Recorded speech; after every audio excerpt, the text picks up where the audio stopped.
L'héminégligence est un déficit neurologique qui affecte la perception des informations sensorielles en provenance d'un hémiespace, mais également la réalisation des actions dans cette partie de l'espace qui est située du côté opposé à la lésion cérébrale dont est porteur le malade.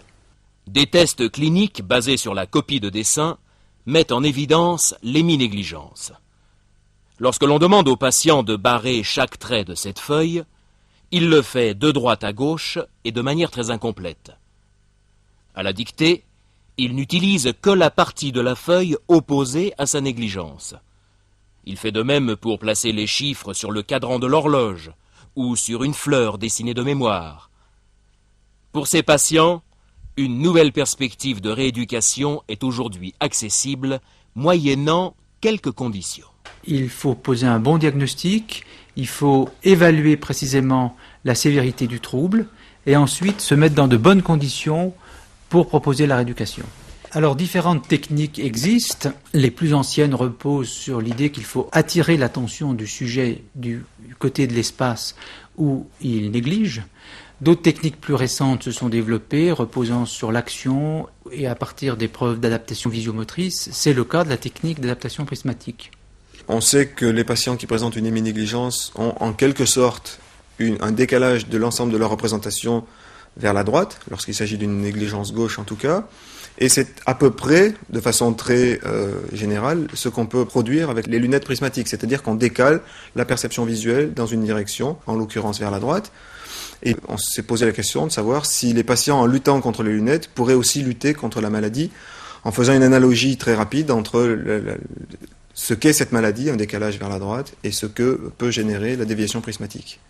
C'est un principe très simple, il s'agit d'utiliser des verres qui ne sont pas d'épaisseur constante, mais qui ont un bord très épais et un bord très fin, ce qui fait qu'en regardant à travers ces lunettes, on a une déviation des rayons optiques et donc une déviation du champ visuel. Lorsqu'on met ces lunettes sur le nez, l'ensemble du champ visuel est décalé de façon homogène. Donc en pratique, si je veux atteindre un verre ou un stylo sur une table, je vais voir ma main qui arrive de façon décalée par rapport à ce stylo, par rapport à cet objet que je veux saisir. Et en réalisant plusieurs mouvements, en répétant ces actions dirigées vers un but simple de l'espace, progressivement, le cerveau perçoit, consciemment ou pas, l'existence d'une erreur. Et puis la réalisation de plusieurs mouvements permet au cerveau de se rendre compte que cette erreur est toujours dans le même sens. Et donc ça devient intéressant pour le cerveau de compenser cette erreur, puisqu'elle est systématique, et d'organiser les réponses de sorte qu'elles soient biaisées dans l'autre sens. Chez un sujet normal, ce qu'on connaît très bien depuis plus de 100 ans maintenant, c'est que les effets de l'adaptation se dissipent dès qu'on a retiré les lunettes. On a tout de suite une régression de l'adaptation. En revanche, chez un sujet négligent, et c'est ça qui est intéressant dans les perspectives de rééducation, on observe que les effets sont beaucoup plus prolongés que chez les sujets normaux, et que ces effets tendent même à continuer à se développer, même après le retrait des lunettes.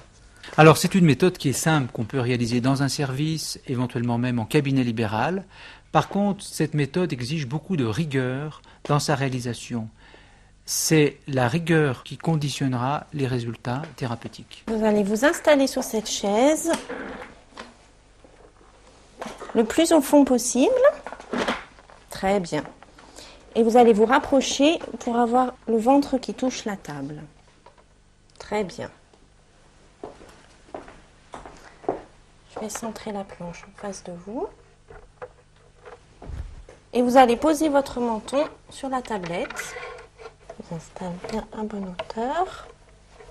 Vous êtes bien installé ? Oui, docteur. Vous allez poser votre main droite sur la planche, vers le montant de la tablette, comme ceci, qui sera la position de départ. Et vous allez pointer votre index.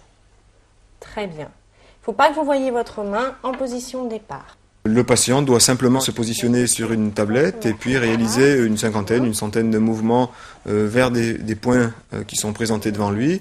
Ça lui demande simplement de pouvoir bouger sa main à une vitesse raisonnable vers ces points, de générer ainsi des erreurs, de sorte que son cerveau puisse compenser ces erreurs et en compensant ces erreurs, lutter à la fois contre la déviation des lunettes et contre sa pathologie. Toujours en position de départ, ces mouvements, vous devez les faire le plus rapidement possible. À droite. Très bien, en position de départ, à gauche, bien vers le montant, comme ceci. Très bien, à droite, très bien, au départ, à droite, très bien. Nous allons faire les mêmes exercices avec les lunettes.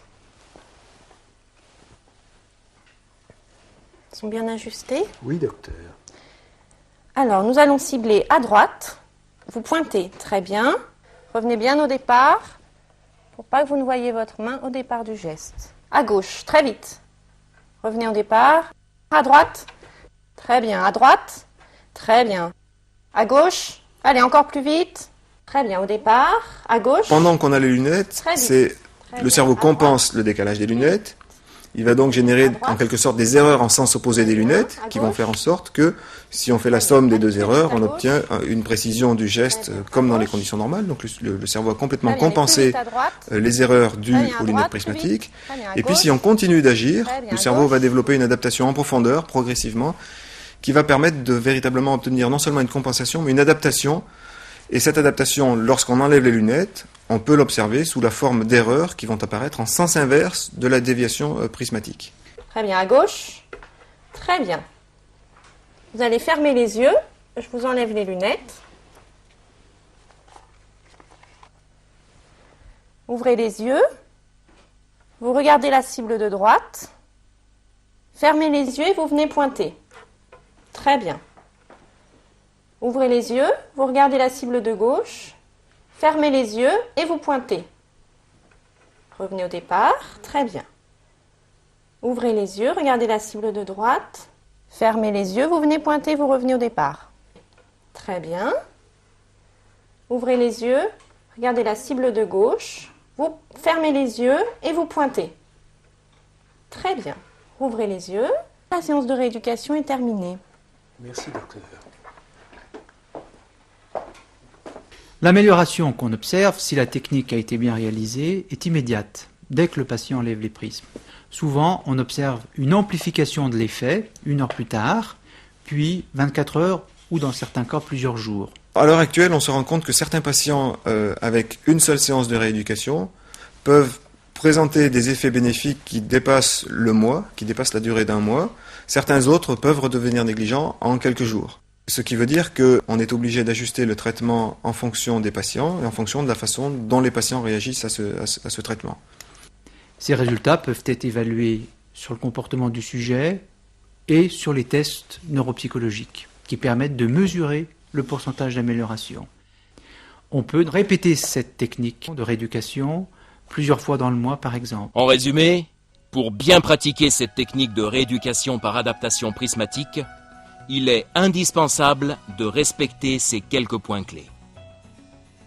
Installer le patient correctement dans l'axe de la tablette, tête à bonne hauteur et menton en appui. Veillez au bon positionnement de la main qui doit systématiquement revenir au point de départ, hors du champ visuel. Veillez à la propreté et au parallélisme des prismes, ainsi qu'au bon ajustement des lunettes prismatiques. Stimulez le patient pour obtenir une exécution rapide des pointages. Respectez le protocole de la méthode de rééducation et vérifiez systématiquement que l'adaptation a bien eu lieu. Vous aurez ainsi réuni les meilleures conditions pour obtenir un effet important et durable chez vos patients héminégligents.